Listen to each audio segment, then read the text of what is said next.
Hello guys, welcome to చదువుదాం పద.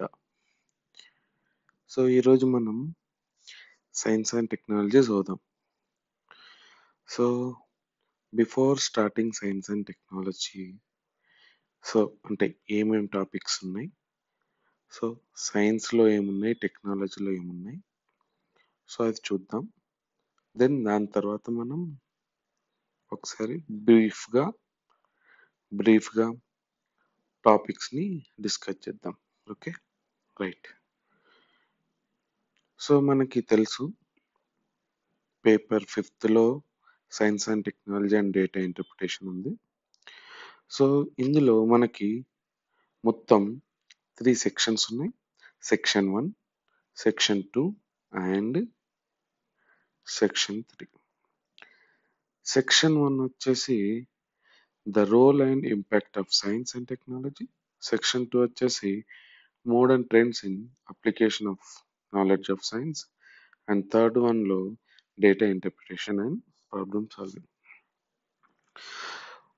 Possibility of marks అంటే మనకి ఇందులో 50 మార్క్స్, ఫస్ట్ సెక్షన్లో 50 marks, second section 50 marks, third section 50 marks.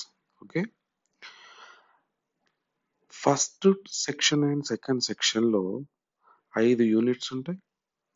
Each unit నుంచి మనకి మ్యాక్సిమం 1 క్వశ్చన్, ప్రతి యూనిట్ నుంచి మ్యాక్సిమం కవర్ చేస్తాడు, ఒక క్వశ్చన్ వస్తుంది. సెకండ్ యూనిట్లో కూడా అంతే.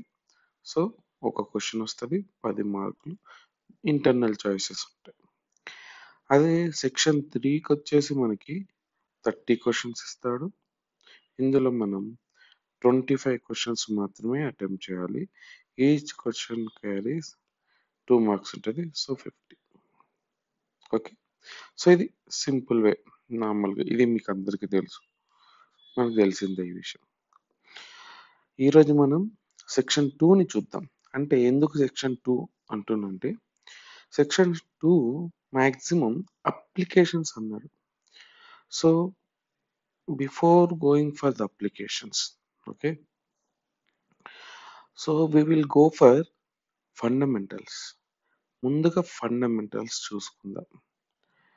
ఓకే, ఫండమెంటల్ చూసిన తర్వాత మనం ఈ సెక్షన్స్కి వెళ్దాం. కానీ ఈరోజు ఇప్పుడు ఏం చదువుదామంటే, ఒక beef introduction of these 5 sections of A section 2, మళ్ళీ దాని యొక్క ఫండమెంటల్స్ ఏమేమి అనేది చూద్దాం. ఓకే, మనకి ఫస్ట్ కమింగ్ టు సైన్స్లో సెక్షన్ 1 అండ్ 3 వదిలేసి సెక్షన్ 2కి వెళ్తే, సెక్షన్ 2లో మనకి క్రాప్ సైన్స్ ఒకటి ఫస్ట్. క్రాప్ సైన్స్లో ప్లాంట్స్ యొక్క క్యారెక్టరిస్టిక్స్, ఏమేం ప్లాంట్స్ ఉంటాయి, క్రాప్ ప్లాంట్స్ అంటే ఏంటి, క్రాప్ ప్లాంట్స్ అంటే ఏంటి అసలు, ఆ టైప్స్ ఆఫ్ క్రాప్స్ ఏంటివి, టైప్స్ ఆఫ్ లైక్ సీరియల్స్ కానివ్వండి, ఆయిల్ సీడ్స్ కానివ్వండి, ఫైబర్ ప్రొడ్యూసింగ్ ప్లాంట్స్ కానివ్వండి, mostly commercial basis and weak economical importance. వాటిని ఎలా గ్రో చేయాలి, ఏంటి, వాటి యొక్క క్యారెక్టరిస్టిక్స్ ఏంటి అనేది మనం దీంట్లో చూద్దాం. ఇది కాకుండా మళ్ళీ మనం ఫారెస్ట్ సైన్స్, ఓకే, సపోజ్ ఇక్కడ ఇచ్చాడు చూడండి మనకి. ఇది forest science, this one forest species. ఈ ఫారెస్ట్ స్పీసీస్ అన్నప్పుడు మనం ఇందులో ఫారెస్ట్ సైన్స్ కూడా చూద్దాం. ఎలా అంటే టైప్స్ ఆఫ్ ఫారెస్ట్, ఓకే, ఏమేం టైప్స్ ఆఫ్ ఫారెస్ట్ ఉన్నాయి, వాటి యొక్క సీజన్స్ ఏంటివి, మ్యాంగ్రోవ్స్ కానివ్వండి, ఎవర్ గ్రీన్స్ కానివ్వండి, డిసిడియస్ ఫారెస్ట్ కానీ, వాటి గురించి చూద్దాం. అందులో ఏమేమి స్పీసీస్ ఉంటాయి, అవి ఎలా యూస్ఫుల్ అవుతాయి అనే విషయం. అండ్ ఇంకో టాపిక్ ఇందులో మెడిసినల్ అండ్ అరోమాటిక్ ప్లాంట్స్. వీటి యొక్క ఇంపార్టెన్స్ ఇక్కడ ఇచ్చాడు కదా, useful and harmful plants and utility for man kind. ఇందులో మెడిసినల్ ప్లాంట్స్ ఏమేమి ఉన్నాయి, అరోమాటిక్ ప్లాంట్స్ ఏమున్నాయి, ఆయిల్ ప్రొడ్యూసింగ్ కానీ అరోమా ప్రొడ్యూసింగ్ ప్లాంట్స్ ఏమున్నాయి, అవన్నీ. సో ఇది నార్మల్గా క్రాప్ సైన్స్ అంటాం. ఓకే. అండ్ సెకండ్ యూనిట్ వచ్చేసి మనకి కాన్సెప్ట్ ఆఫ్ బయోటెక్నాలజీ ఉంది. చూడండి ఇక్కడ concept of biotechnology application genetic engineering and stem cells research. So ఇది మేజర్గా ఫండమెంటల్స్ మనం ఇందులో నేర్చుకోవాలి. సో ఇక్కడ మనకి అప్లికేషన్స్ అన్నాడు, కానీ మనం ఫస్ట్ ఫండమెంటల్ నేర్చుకుంటేనే, అంటే తెలుసుకుంటేనే, మనం ఫండమెంటల్స్ అవుతేనే మనకు అప్లికేషన్స్ అనేటివి అర్థమవుతాయి. ఓకే. సో ఇందులో మనం ఫండమెంటల్స్ కూడా చదవడానికి ట్రై చేద్దాం. సో ఇక్కడ మనకి కాన్సెప్ట్ ఆఫ్ బయోటెక్నాలజీ. సో ఆ బయోటెక్నాలజీ ఏంటి? So basic concept of biotechnology. ఇందులో మళ్ళీ ఇన్వెస్ట్మెంట్, ఫారెన్ సారీ మన ఇనిషియేటివ్ ఏంటి, గవర్నమెంట్ ఇనిషియేటివ్ ఏంటి, ప్రాజెక్ట్స్ ఏంటివి, పాలసీస్ ఏంటివి, ఓకే. అండ్ లైక్ వాటి యొక్క ఆర్గనైజేషన్ బాడీస్ ఏంటివి, like DBT, okay, department of biotechnology. So వీటి చూద్దాం అలాంగ్ విత్ వాటి యొక్క అప్లికేషన్స్. సో బయోటెక్నాలజీ వల్ల వచ్చిన అప్లికేషన్స్, ఓకే, మనం అదే అనుకున్నాం కదా ఇప్పుడు ఈ applications. So biotechnology basic concept చదవాలి ఖచ్చితంగా. అది చదివినప్పుడే నీకు ఈ అప్లికేషన్స్ అనేది ఇందులో కానివ్వండి, ఇందులో అయినా మనకి ఈజీగా అర్థమవుతుంది. సో ఇప్పుడు చూడండి, బయోటెక్నాలజీలో మనకి అగ్రికల్చర్లో bio fertilizers, bio pesticides, biofuels, ఇవన్నీ ఇంపార్టెంట్. సో ఇందులో కూడా tissue culture, cloning, so environment. So ఇక్కడ మనకి ఒకటే చూసుకోవాలి, అసలు వీటి అప్లికేషన్స్ ఇండస్ట్రియల్ పర్పస్ మేజర్గా అండ్ అగ్రికల్చరల్ పర్పస్. సో ఈ రెండు మనం చూసుకుంటే మనకి ఈజీ అవుతుంది కాన్సెప్ట్. ఇక్కడ బేసిక్ కాన్సెప్టే ఇంపార్టెంట్ ఇందులో. అసలు ఎందుకు బేసిక్ కాన్సెప్ట్ చదవాలి ఇందులో బేసిక్ కాన్సెప్ట్ చదివితే మనకి ఇందులో ఈ తర్వాత జరిగే టిష్యూ కల్చర్ కానీ, ఓకే, లేదా ఇప్పుడు ఈ నెక్స్ట్లో ఇక్కడ లాస్ట్ లెసన్ ఉంది చూడు, వ్యాక్సిన్స్, తర్వాత stem cells research, genetic engineering, తర్వాత మైక్రోబియల్, ఇవి కొంచెం అర్థమవుతాయి. అసలు ఏం చదవకుండా, ఫండమెంటల్ చదవకుండా మనం డైరెక్ట్ ఇవి చదివామనుకో కొంచెం అర్థం కాదు. It will take time. అంటే మనం ఏం చేస్తాం, మన టైం అనేది చాలా వేస్ట్ అయిపోతుంది. సో అందుకోసమని మనం ఏం చేద్దాం, ఫస్ట్ మనం ఫండమెంటల్ చదువుదాం, దాని తర్వాత రిమైనింగ్ చూద్దాం. So next third third unit, what we call third unit వచ్చేసి ఫుడ్ బయోటెక్నాలజీ. సేమ్ ఇలాంటిదే. సో ఇప్పుడు మనం బేసిక్ బయోటెక్నాలజీ అప్లికేషన్ని చూడండి ఇక్కడ. ఇందులో మనం ఇక్కడ సపోజ్ అగ్రికల్చర్లో చేసినాం. సో ఇక్కడ జెనెటిక్ ఇంజనీరింగ్ యూజ్ చేసి కొన్ని న్యూ వెరైటీస్ కనుక్కున్నాం అనుకోండి. సో అది, సో దానివల్ల ఆర్గానిక్ ఫార్మింగ్. సో ఇందులో ఫుడ్ బయోటెక్నాలజీలో ఆర్గానిక్ ఫార్మింగ్ ఒకటి major important. So applications in the agriculture along with traditional organic farming. So ఇది అయిన తర్వాత మనకి మేజర్గా food safety and food quality standards. What are the food laws, regulations, okay, మన government project ఏంటివి ఇందులో, ఓకే, తెలంగాణ గవర్నమెంట్ ప్రాజెక్ట్స్ ఏంటివి, central government project ఏంటివి, సో ఏమేమి ఆర్గనైజేషన్స్ ఉన్నాయి అనే విషయాన్ని మనం ఇందులో చూస్తాం. దాని తర్వాత ఇందులోనే మనకి మేజర్గా ఇది వస్తుంది, ఏది, major safe drinking water. So what is standard water pollution, okay, drinking water pollution ఏంటి, సో వీటి యొక్క స్టాండర్డ్స్ ఏంటివి, సో అసలు డ్రింకింగ్ వాటర్ అంటే ఏంటిది, డ్రింకింగ్ వాటర్ యొక్క స్టాండర్డ్స్ ఏంటివి. అందులో సో మనకి ఇప్పుడు నల్గొండ ఫ్లోరోసిస్ ఉంది, ఆ నల్గొండ ఫ్లోరోసిస్, డీఫ్లోరోసిస్ ఏంటివి, గవర్నమెంట్ తీసుకున్న టెక్నిక్స్ ఏంటివి, వాటి ప్రాజెక్ట్స్, వాటి యొక్క అచీవ్మెంట్స్ ఏంటివి అనేది మనం ఈ థర్డ్ యూనిట్లో చదువుతాం. ఓకే. అండ్ ఫోర్త్ యూనిట్ వచ్చేసి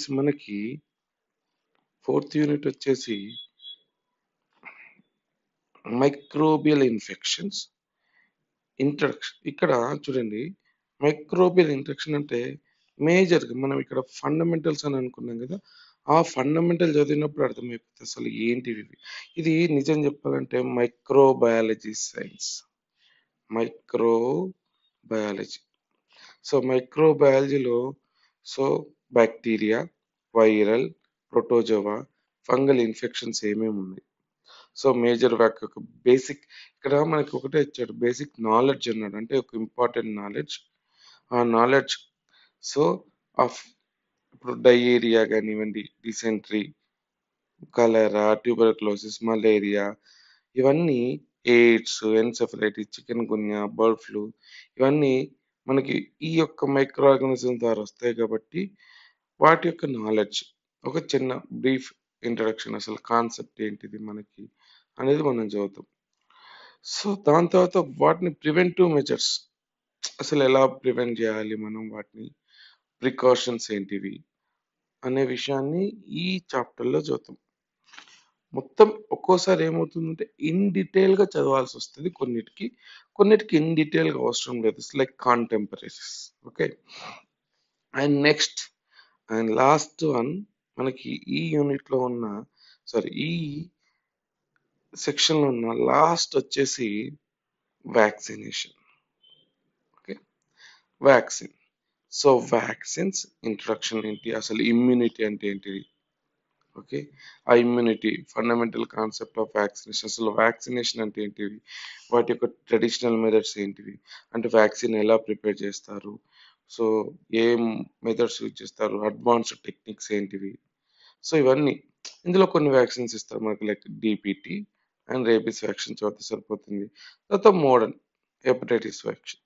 సో ఇది ఇప్పుడు ఎందుకు నేను ఈ సెక్షన్ చదివేటప్పుడు మనం ఫండమెంటల్ చదవాలనుకుంటున్నాం కదా, ఎందుకు ఫండమెంటల్ చదవాలి అంటే మేజర్గా వచ్చే ప్రాబ్లం ఏంటంటే ఇందులో చూడండి, సపోజ్ ఇందులో మనకి బయోటెక్నాలజీలో genetic engineering, stem cells, tissue culture, okay, so అలాగే మైక్రోబియల్ ఇన్ఫెక్షన్స్ కానీ, మళ్ళీ వ్యాక్సిన్లో కానీ, ఇందులో ఈ మేజర్గా అఫ్ కోర్స్ కొన్నిసార్లు మనకి క్రాప్ సైన్స్, ఈ ఈ అన్ని కాన్సెప్ట్లో ఫండమెంటల్స్ అనేది వస్తుంది, లైక్ బేసికల్గా సెల్ వస్తుంది, సెల్లులో ఉండే ఆర్గనల్స్ ఏంటి, ఇవి మనకి క్వశ్చన్స్ ఇందులో నుంచి రావు. మళ్ళీ చెప్తున్నాను, ఫండమెంటల్స్ నుంచి మాత్రం క్వశ్చన్స్ రావు. కానీ ఈ ఫండమెంటల్స్ అర్థమైతే సో ఇవి ఈజీగా అర్థమవుతాయి. అలా అని చెప్పేసి మొత్తం ఫండమెంటల్స్ చదవాల్సిన అవసరం లేదు మనం, జస్ట్ ఒక ఐడియా కోసం అసలు ఏంటి ఆ ఫండమెంటల్స్ ఏంటివి. సపోజ్ మనకి తెలుసు సెల్ ఉంది, ఆ సెల్లులో ఏముంది, ఇప్పుడు చూడండి సెల్ ఉంది, సెల్లులో ఏముంది అనేది మనకు ఐడియా ఉంటుందో, అంటే మేబీ బయాలజీలో ఎప్పుడో 10th క్లాస్, దాని తర్వాత కొంతమంది ఇంటర్లో బయాలజీ చదివింది, అందరు చదివిన అనట్లేదు, హెచ్సిసి వొకేషనల్ తీసుకున్న వాళ్ళకి కష్టమే, బట్ సో అప్పుడు అది ఎప్పుడో చదివింది. సో అందుకోసం మనం ఒక చిన్న రివిజన్గా మనం ఫండమెంటల్ చదువుతాం, దాని తర్వాత కాన్సెప్ట్లోకి వెళ్ళిపోదాం. కాన్సెప్ట్లో కూడా ఎలా వెళ్దామంటే what are the maximum probability questions. Okay, so maximum probability questions ఏమేమి వస్తాయి మనకి, సో ప్రాబబిలిటీ క్వశ్చన్స్ ఏమున్నాయి ఈచ్ సెక్షన్ నుంచి, అండ్ సారీ ఈచ్ యూనిట్ నుంచి.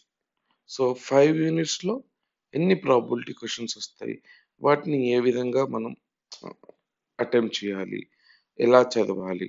సో ఫస్ట్ కాన్సెప్ట్ చదువుదాం, యాజ్ వెల్ యాజ్ మనం ఆ యూనిట్ యొక్క డీటెయిల్స్, అంటే యూనిట్లో ఏం క్వశ్చన్స్ వస్తాయి, దానికి ఎలా అటెంప్ట్ చేస్తే బాగుంటుంది అనే ఒక మనం చూద్దాం. So before that going into మనం కాన్సెప్ట్లోకి, అంటే మేబీ దీంట్లోకి వెళ్ళాము, దేంట్లోకి, మన ఇది ఉంది కదా సెక్షన్లోకి వెళ్ళే ముందు, ఓకే, సెక్షన్లోకి వెళ్ళే ముందు మనం కొన్ని ఫండమెంటల్ చదవాలనుకున్నాం, అంతేనా. ఓకే, ఆ ఫండమెంటల్స్ ఏంటివి. సో ఫండమెంటల్స్ ఏంటి అంటే చూద్దాం. ఓకే, ఇప్పుడు మనం అదే చదువుదాం. Okay, right. ఫండమెంటల్స్లో ఫస్ట్ అసలు ఈ సోదంతా ఇదంతా ఉంది మనకి. సో ఈ తతంగం అంతా ఉంది ఏంటంటే, so because of living organisms కాబట్టి మనకి ఈ సినారియో అంతా వచ్చింది. మరి ఆ లివింగ్ ఆర్గనిజమ్స్ అసలు దేంతో ఉంటాయి? సెల్స్తో ఉంటాయి. ఇది అందరికీ తెలుసు, కొంతమందికి తెలియకపోవచ్చు. అలా అని అందరికి తెలియాలని ఏం లేదు. ఈ సెల్తోనే లివింగ్, అందుకే దీన్ని okay basic unit of life. So basic unit of life అంటాం. సో ఈ బేసిక్ యూనిట్లో అంటే ఒక సెల్, ఇది ఒక సెల్ అనుకో సపోజ్, ఇంకో సెల్, ఇలా ఇలా సెల్స్ అన్ని ఒక 5-6 సెల్స్ కలిపితే మనకు టిష్యూ ఫామ్ అవుతుంది. సో ఇలా 5-6 టిష్యూలు కలిపితే ఒక ఆర్గాన్ ఫామ్ అవుతుంది, like kidney, heart, lungs, skin. So ఇలా ఆర్గాన్స్ అన్ని ఓకే ఆర్గాన్స్ అన్ని కలిపి ఆర్గాన్ సిస్టమ్. సో ఇది బేసిక్. సో ఇక్కడ మనం చదవాల్సింది ఏంటి మేజర్గా అంటే సెల్, అంతే. అంతకు మించి మనకి ఈ టిష్యూస్ కానీ అది బేసిక్ ఫండమెంటల్ బయాలజికల్ సైన్స్ అవసరం లేదు. మనకేంది సెల్ అంటే ఏంటిది అంత కూడా అవసరం లేదు. సెల్, ఈ సెల్లులో మనకి ఒక న్యూక్లియస్ అనేది ఉంటుంది. ఓకే, వీటిని మనం న్యూక్లియస్ అంటారు, దీన్ని లోపల ఉండేదాన్ని. ఈ న్యూక్లియస్ లోపల డిఎన్ఏ ఉంటుంది. న్యూక్లియస్ ఉంది కాబట్టి న్యూక్లియస్ ఉన్న సెల్స్ ని యూకారియోట్స్ అంటాం. న్యూక్లియస్ ఉన్న సెల్స్ ని ఏమంటాం మనం? యూకారియోట్స్ అంటాం. న్యూక్లియస్ లేని సెల్స్ కూడా ఉంటాయి. సో అందులో న్యూక్లియస్ ఉండదు, కానీ న్యూక్లియస్ లాగా ఉండే ఒక చిన్న స్ట్రక్చర్ ఉంటుంది, దాన్ని న్యూక్లియస్ అన్నము. న్యూక్లియస్ లాంటి స్ట్రక్చర్. సో అందులో డిఎన్ఏ ఉంటుంది. మళ్ళీ ఇక్కడేమో న్యూక్లియస్ ఉంటుంది, దాని చుట్టూ ఒక మెంబ్రెయిన్ లాగా ఉంటుంది. ఇక్కడ న్యూక్లియస్ ఉండదు, ఒక జాగా ఉంటుంది అక్కడ, ఒక ప్లేస్. ఆ ప్లేస్ లో అక్కడ డిఎన్ఏ ఉంటుంది, అంతే. ఈ రెండింటికి తేడా. దీన్ని ప్రోకారియోట్స్ అంటాం. ఇంతకుముందు మనం 4th యూనిట్ వచ్చేసి మైక్రోబయాలజీ అన్నాం కదా. ఆ మైక్రోబయాలజీలో మోస్ట్ ఆఫ్ ద ప్రోకారియోట్స్ ఉంటాయి. అన్ని ప్రోకారియోట్స్ కాదు, మోస్ట్. అవి ఏంటి అనేది మనం అక్కడ చూస్తాం. సో అందులో ఏమవుతుంది, న్యూక్లియస్ ఉండదు, దానికి ఏముంటుంది, న్యూక్లియస్ లాంటి స్ట్రక్చర్ ఉంటుంది, కానీ న్యూక్లియస్ కాదు. మిగతా అన్ని యూకారియోట్స్. అసలు ఎందుకు ఇదంతా అంటే, ఇందులో ఉండే డిఎన్ఏ ఒకటే మనకు బయోటెక్నాలజీలో చాలా ఇంపార్టెంట్. డిఎన్ఏ అన్నాం కదా, బయోటెక్నాలజీ, వాటి అప్లికేషన్ ఇన్ క్రాప్ సైన్స్ కానీ, ఫుడ్ సైన్స్ కానీ, వ్యాక్సినేషన్ కానీ. సో ఇక్కడ ఏంటి, మనకి ఈ ఇదొక్క బేసిక్ కాన్సెప్ట్ చదవడం వల్ల ఓకే డిఎన్ఏ అది ఎక్కడ ఉంది, సెల్లులో. ఈ డిఎన్ఏ న్యూక్లియస్ లో ఉంది, న్యూక్లియస్ లేకున్నా కూడా ఉంది. ఓకే, ఈ డిఎన్ఏ యొక్క బేసిక్ కాన్సెప్ట్ అనేది తెలుసుకోవడం వల్ల మనం అన్ని యూనిట్లలో అప్లికేషన్స్ ని ఈజీగా అండర్స్టాండ్ చేసుకోగలుగుతాం. ఓకే, అప్లికేషన్ ఈజీగా అండర్స్టాండ్ చేసుకోగలుగుతాం. సో ఇది మేజర్ కాన్సెప్ట్. సో కొంచెం డీటెయిల్గా మనం ఫండమెంటల్స్కి వెళ్దాం. Okay, right. హలో గైస్, ఎట్లున్నారు? ఓకేనా, రైట్. సో ఈరోజు మనం ఏం చదువుదాం? నిన్న అంటే కొంచెం అట్లా స్టార్ట్ చేసినాం, ఈరోజు కొంచెం ఫండమెంటల్ చూద్దాం. సో మనకి సిలబస్లో తెలుసు, నిన్న అదే డీటెయిల్గా కొంచెం చూసుకుందాం. ఏంటి చూడండి, క్రాప్ సైన్స్ కానీ, concept of biotechnology, food biotechnology, microbial infection, vaccines. ఇప్పుడు క్రాప్ సైన్స్లో అయినా characteristics of plants, crop plants, okay, forest species, medicinal plants. బయోటెక్నాలజీలో genetic engineering, stem cell. So applications in the agriculture, tissue culture, okay, cloning, ఇవన్నీ ఉన్నాయి. Okay, ఇవన్నీ తెలియాలంటే మనం కొన్ని బేసిక్స్ చదువుకోవాలి. మనం ఇవన్నీ తెలియాలంటే మనకి కొన్ని బేసిక్స్ ఉండాలి. ఓకే, సో ఆ బేసిక్స్ ఏంటివి? సో మనకు తెలుసు యాక్చువల్గా. ఇప్పుడు చూడు, ఇందులో మనకి ఇందులో మోడర్న్ ట్రెండ్స్లో మనకున్న సెక్షన్ 2లో సో అన్నీ అప్లికేషన్స్ ఇవన్నీ క్రాప్ సైన్స్ కానీ, బయోటెక్నాలజీ, ఫుడ్, మైక్రోబియల్, వాటర్. కానీ ఈ అప్లికేషన్ తెలియాలంటే బేసిక్ తెలియాలి. బేసిక్ అర్థమవుతే అప్లికేషన్ ఈజీ. సో అందుకే మనం ఏం చదవాలి, కొంచెం మరీ ఒక బయాలజీ స్టూడెంట్ చదివినట్టు లేదా అట్లా కాకుండా మనం కొంచెం ఒక లిమిటెడ్ నాలెడ్జ్ తోటి మనం బేసిక్స్ అనేది చూద్దాం. సో +2లో ఇంటర్మీడియట్లో +2లో ఎలా ఉండేది, ఒక మ్యాంగో ట్రీకి ఇంకో మ్యాంగో ట్రీ నుంచి ఇంకో మ్యాంగో ట్రీనే వస్తుంది. ఎందుకు వస్తుంది అన్న క్వశ్చన్ ఉంటుంది. ఎవరైనా సిబిఎస్ఈ చదివితే అందులోకి ఇది ఒక క్వశ్చన్ ఉంటుంది. మ్యాంగో ట్రీ నుంచి మ్యాంగో ట్రీనే వస్తుంది, కానీ ఆ మ్యాంగో ట్రీ నుంచి మ్యాంగో ట్రీనే ఎందుకు వస్తుంది, నీమ్ ట్రీ ఎందుకు రాదు, వేరే ఏదైనా ప్లాంట్ ఎందుకు రాదు కదా? సరే, మనుషులం, మన దగ్గర నుంచి కూడా మనిషి నుంచి మనిషి వస్తే కానీ ఇంకో జంతువు అయితే రాదు కదా. సో వీటన్నిటికీ కాజ్ ఏంటి, what is the cause? Okay, ఒక ఆర్గానిజం నుంచి, రైట్, ఒక ఆర్గానిజం నుంచి ఇంకో సేమ్ టైప్ ఆఫ్ ఆర్గానిజం రావడం, అంతేనా? So same type of organism రావడానికి మేజర్ కారణం ఏంటి? ఓకే, దానికి మేజర్ రీజన్ వచ్చేసి మనకు తెలుసు, డిఎన్ఏ అని మనం చదువుతాం. ఇది ఒక మాలిక్యూల్. ఓకే, మళ్ళీ కెమిస్ట్రీలోకి వెళ్తున్నాను కాదు, just DNA is the major. So ఇది మనకేంటి, ఇది ఒక మాలిక్యూల్. సో డిఎన్ఏ అనేది ఒక మాలిక్యూల్. సో దీని ద్వారా మనకి మన పేరెంట్స్ నుంచి వాళ్ళ క్యారెక్టర్స్ కొన్ని వస్తాయి. అలాగే మ్యాంగో ట్రీ నుంచి ఇంకో మ్యాంగో ట్రీ రావడానికి కారణం ఏంటి, ఆ మ్యాంగో సీడ్లో ఉన్న డిఎన్ఏ ఆ వాటి క్యారెక్టర్స్ని మనకి దీనిలోకి తీసుకొస్తుంది, ఇది ప్లాంట్లోకి తీసుకొస్తుంది. కాబట్టి మనం అసలు ఈ డిఎన్ఏ ఏంటి చెప్పాం కదా, ఇది ఒక మాలిక్యూల్. ఇది కెమికల్ కాంపౌండ్స్తో ఫామ్ అవుతుంది. అది మేజర్ కెమికల్ కాంపౌండ్ మనకి కార్బన్, హైడ్రోజన్, ఆక్సిజన్, నైట్రోజన్, ఇవి మేజర్. అందుకే వీటిని ఆర్గానిక్ కాంపౌండ్స్ అంటారు. ఆర్గానిక్ కాంపౌండ్స్ అనడానికి మేజర్ రీజన్ ఏంటి అంటే సిహెచ్ఓఎన్ని. సో ఇవి ఆర్గానిజమ్స్లో ఉంటాయి ఎక్కువ. ఓకే, ఇవి ఆర్గానిజమ్స్లో ఉంటాయి ఎక్కువ. అంటే ఎన్విరాన్మెంట్లో ఉండవా? ఎస్, ఎన్విరాన్మెంట్లో కూడా ఉంటాయి.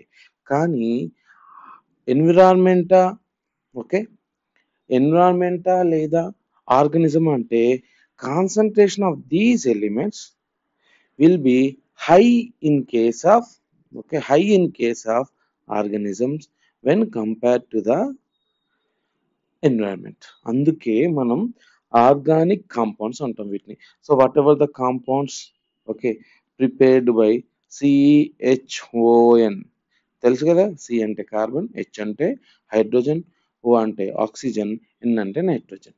ఓకే, సో మరి డిఎన్ఏ స్ట్రక్చర్ ఏంటి, అసలు ఇదంతా ఏంటి, ఒక్కొక్క చిన్న శాంపుల్ చూద్దాం. చూడండి. ఓకే, రైట్, చూడండి, ఇది బేసికల్గా డిఎన్ఏ స్ట్రక్చర్. ఓకే, ఇదిగో, ఇది డిఎన్ఏ స్ట్రక్చర్. సో ఈ డిఎన్ఏ స్ట్రక్చర్ ఇలా ఉంటుంది. సో దీంట్లో మనం ఇంతకుముందు చెప్పుకున్న సిహెచ్ఓఎన్ అనే ఎలిమెంట్స్తో ఇది ఫామ్ అవుతుంది. దేంతో? సిహెచ్ఓఎన్ అనే ఎలిమెంట్స్తో ఇది ఫామ్ అవుతుంది. సో ఆ ఎలిమెంట్ అరేంజ్మెంట్ కానీ, ఓకే, అవన్నీ మనకు అవసరం లేదు. ఓకే, అంత ఇంపార్టెంట్ కాదు. అది బేసిక్ సైన్స్ చదివే వాళ్ళకి ఇంపార్టెంట్. మనకి అంత డిస్కషన్ పెట్టాల్సిన అవసరం లేదు దానికోసం. ఓకే. సో ఆ అరేంజ్మెంట్ మనకు అవసరం లేదు. కానీ ఈ యొక్క స్ట్రక్చర్ చూడండి ఇలా ఉందా, ఇది ఇంపార్టెంట్. సో ఇది సో ఇలా ఉన్న డిఎన్ఏ ఇదొక మామూలుగా కండెన్స్ అంటే అంత ఇప్పుడు చూడండి ఇలా ఉంటుంది. ఇలా ఉండి మళ్ళా ఇంత దగ్గర కుప్ప అయినట్టు ఒక కుప్ప అయిపోయి ఇలా ఫామ్ అయిపోతుంది.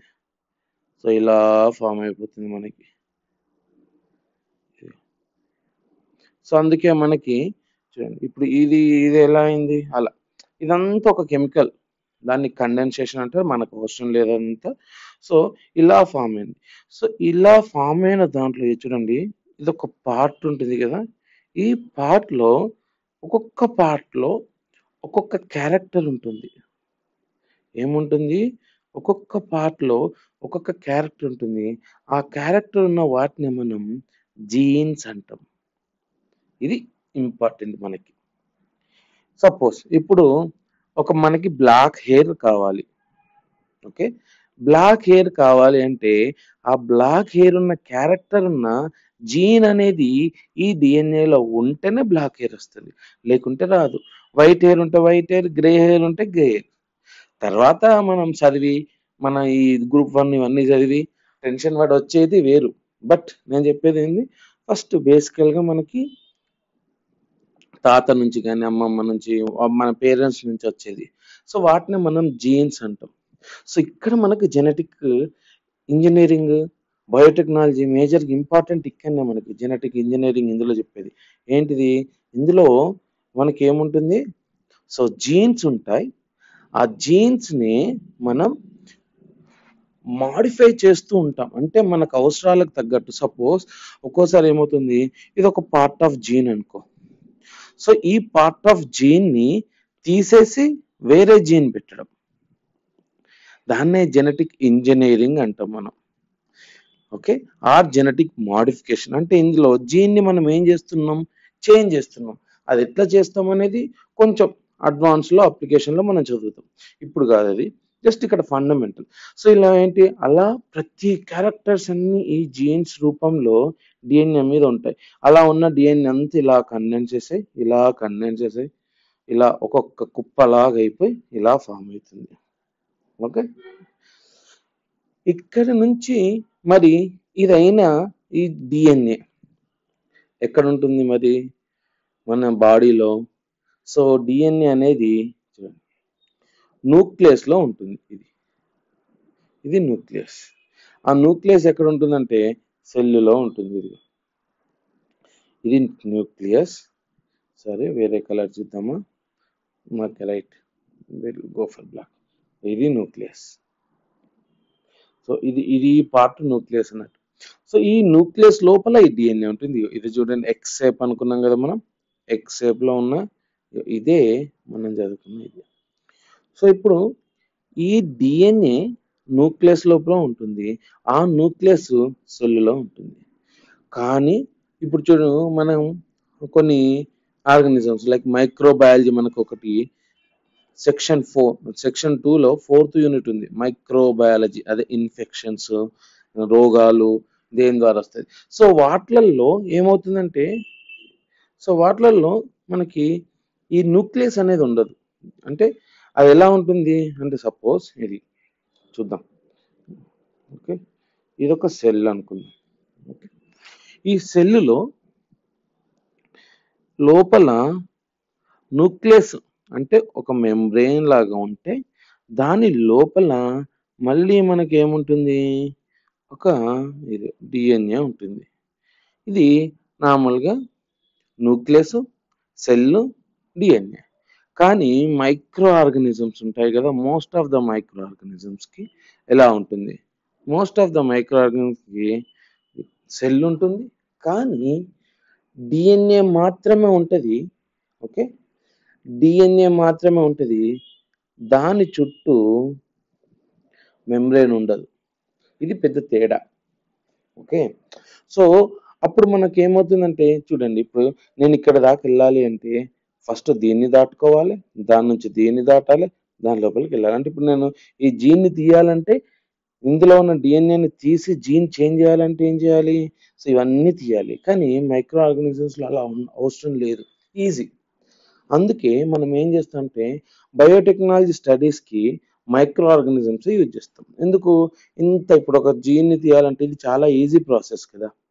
సో అందుకోసమని మనం బయోటెక్నాలజీలో ఈకోలై చాలా ఈజీగా ఉన్న వేరే మైక్రో ఆర్గానిజమ్స్ని మనం దేనికి వాడతాం? బయోటెక్నాలజీ స్టడీస్కి వాడతాం. ఓకేనా? సో ఇక్కడ చూడండి, ఇది మేజర్ డిఫరెన్స్. సో ఇప్పుడు సపోజ్ మనకు వ్యాక్సిన్స్ అనేది ఒక ఉంది. ఈ వ్యాక్సిన్స్ లో కూడా సేమ్. ఇప్పుడు మైక్రో ఆర్గానిజం ఏముంది? ఈ మైక్రో ఆర్గానిజం లో డిఎన్ఏ ఉంది. ఈ డిఎన్ఏ మనకి హార్మ్ చేసే,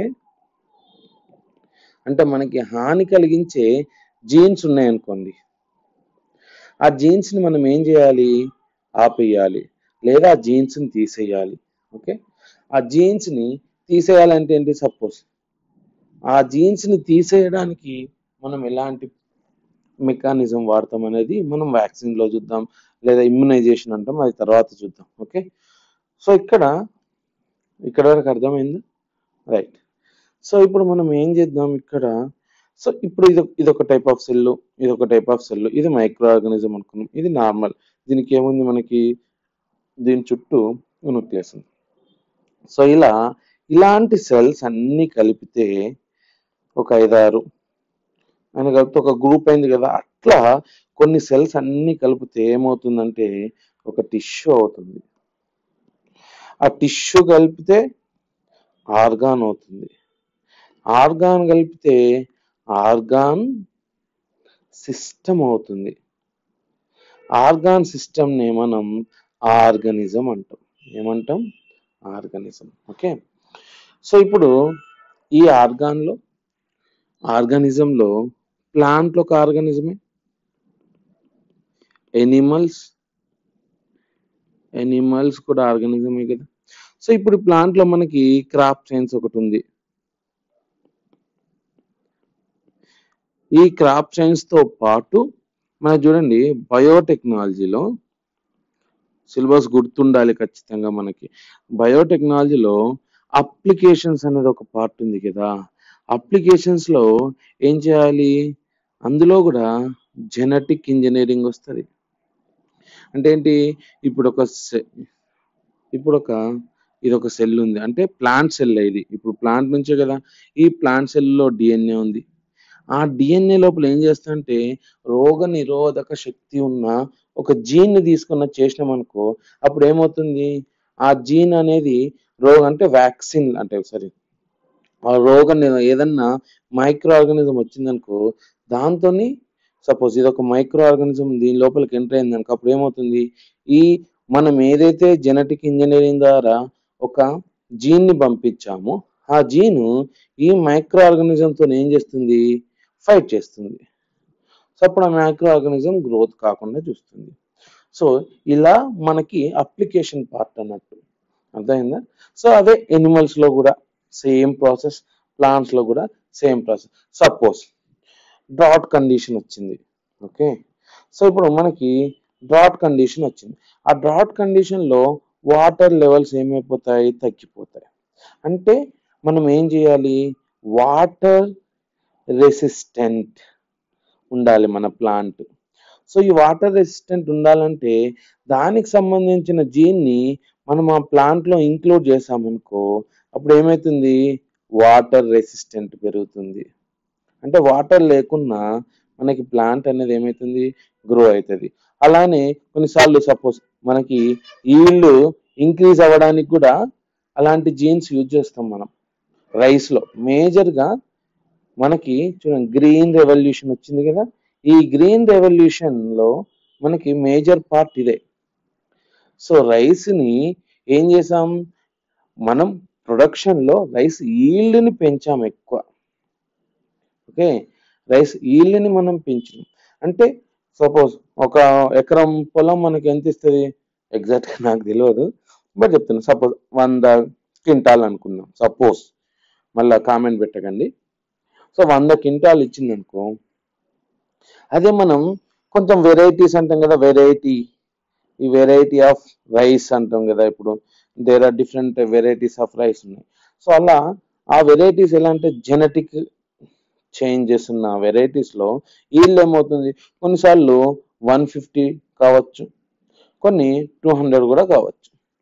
సో ఇలా మనం ఏం చేస్తామంటే మన ఫుడ్ ప్రొడక్షన్ కూడా ఇంక్రీజ్ చేస్తుంది. మేజర్ కాజ్ గ్రీన్ రెవల్యూషన్ ద్వారా మనం ఇది చూసినాం.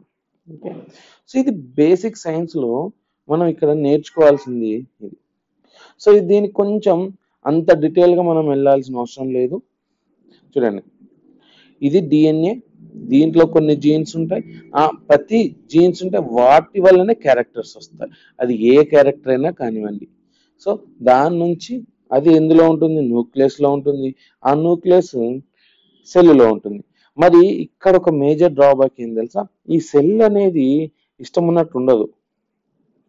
సెల్ యొక్క మెంబ్రేన్ చుట్టూ గోడ కట్టి ఉంటుంది కదా, ఆ గోడ, ఇది గోడ ఇలా ఉంటుంది. ఇంత డీటెయిల్ గా మీరేం మరి చూసి భయపడద్దు, ఇదేం అవసరం లేదు. కాకపోతే ఇది ఏంటంటే మొత్తం లిపిడ్ తోనే ఉంటుంది. లిపిడ్ అంటే ఏంటి, ఫ్యాటీ.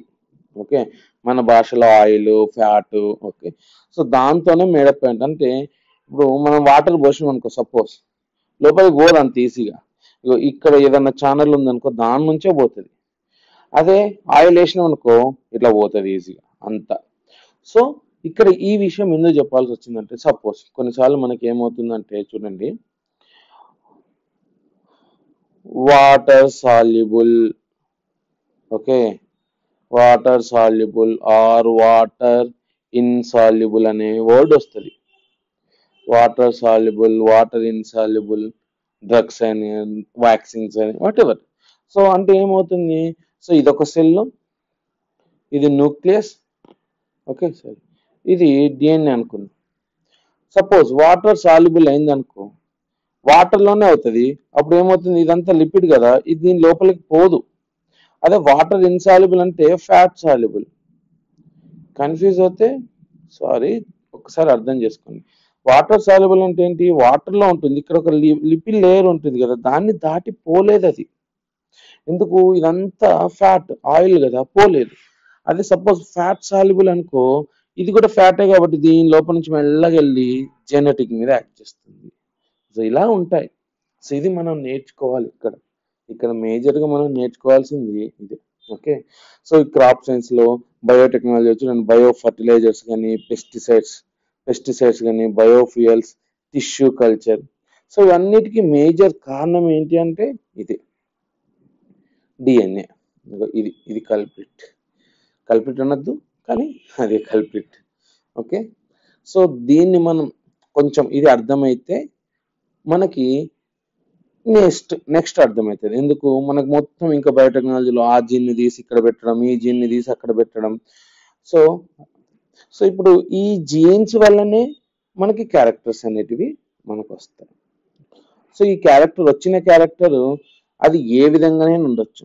కాకపోతే ఏమవుతుంది, ఈ క్యారెక్టర్ ఎలా వస్తుంది, మనకి ఈ క్యారెక్టర్ రావాలంటే ఇది ఏం చేస్తుంది, జీన్ అనేది కొన్ని మాలిక్యూల్స్ ని ప్రొడ్యూస్ చేస్తుంది. వాటినే మనం ప్రోటీన్స్ అంటాం. ఏమంటాం, ఈ ప్రోటీన్స్ వల్లనే ఆ క్యారెక్టర్ వస్తుంది మనకి. అర్థమైందా? సపోజ్ నల్లగా ఉన్నారు అనుకోండి, నల్లగా ఉన్నారంటే మెలనిన్ పిగ్మెంట్ ఎక్కువ ఉన్నట్టు, నల్లగా లేకుంటే మెలనిన్ పిగ్మెంట్ తక్కువ ఉన్నట్టు. ఈ మెలనిన్ పిగ్మెంట్ రావడానికి కారణం ఒక ప్రోటీనే. సో ఇలా జస్ట్ ఒక ఎగ్జాంపుల్, చిన్న స్మాల్ ఎగ్జాంపుల్ చెప్తున్నా. సో ఈ క్యారెక్టర్ ని మాలిక్యూల్స్ రూపంలో మనం చూస్తాం. ఆ మాలిక్యూల్స్ ఏంటివి, ప్రోటీన్స్. సో ఇక్కడ ఆ ప్రోటీన్స్ అనేటివి మనం అర్థం చేసుకుంటే సరిపోతుంది. అంతకుమించి వేరే డీటెయిల్స్ గా చదవాల్సిన అవసరం లేదు మనకి. ఓకే, సో ఎందుకు డీటెయిల్ అంటే అంత డీప్ మనం బయాలజీ స్టూడెంట్స్ కాదు కాబట్టి. Okay, right. సో సరే, సో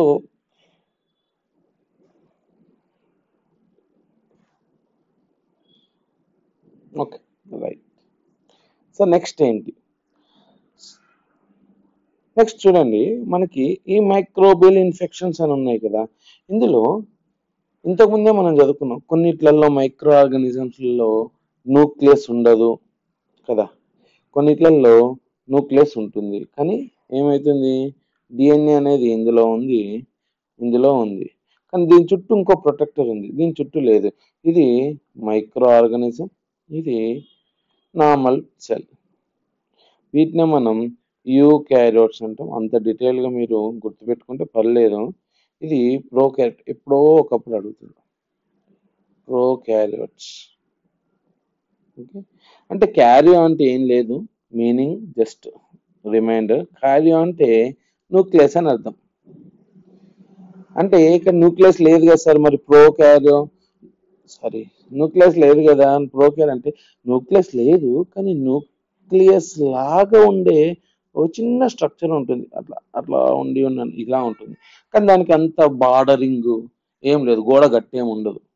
జస్ట్ ఒక చిన్న, ఇప్పుడు మనం తడిక అనుకో, ఆ తడిక లాగా ఉంటుంది. కానీ ఇక్కడ ఏంది, బందోబస్తుగా ఉంటుంది. సో ఈ రెండిటి యొక్క మేజర్ డిఫరెన్స్. సో ఇక్కడ ఓకే, ఇది అర్థమైంది అనుకుంటా.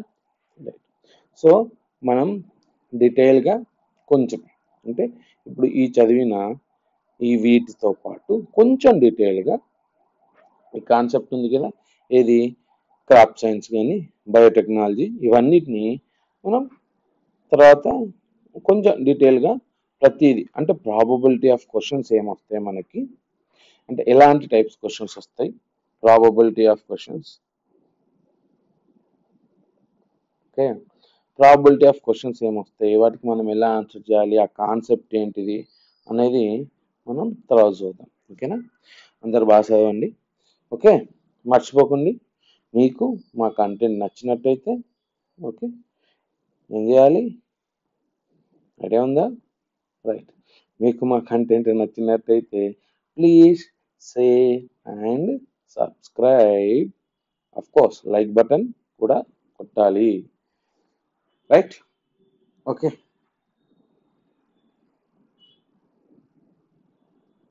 ఉంటా మరి. కొంచెం రివిజన్ చేయి. రైట్.